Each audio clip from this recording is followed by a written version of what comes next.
Bienvenue à notre vidéo présentant une formation spécialisée dans les études de voirie et réseaux divers en utilisant le logiciel Monsura.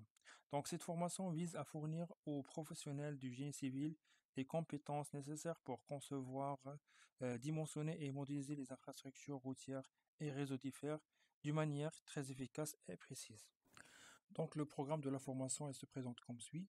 Tout d'abord, on va commencer par le traitement du terrain. On va utiliser le module terrain ou bien le module MT dans lequel on va voir tout ce qui est modélisation du terrain bien limité, balayage de l'ensemble des méthodes pour la création d'un MT.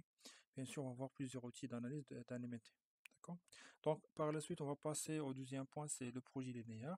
Donc, c'est un module à part pour le traitement de tout ce qui est voirie, dans lequel on va voir comment on peut faire la création d'un axe en plan et en profil en long, faire la conception et l'implantation des profils en travers type et bien sûr le dessin des profils en travers type et la transformation du projet en surface 3D.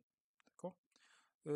Par la suite, on passe vers le module terrassement, c'est dans le module plateforme, dans lequel on va voir toutes les différentes méthodes de saisie des plateformes et le calcul et l'optimisation des terrassements. D'accord?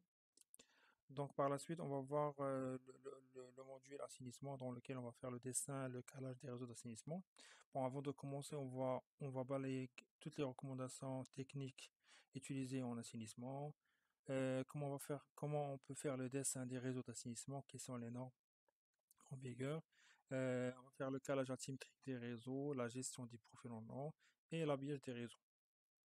À la fin de la formation, donc, on va présenter la maquette BIM 3D. D'accord? On va essayer de faire on va essayer de balayer et de voir toutes les méthodes de gestion de type du rendu de la maquette 3D. Comment visualiser tout ce qui est réseau souterrain, comment visualiser la partie voirie, la partie bâtiment et les autres réseaux. On va voir aussi la gestion d'affichage de la maquette 3D et d'autres fonctionnalités d'analyse spatiale des données.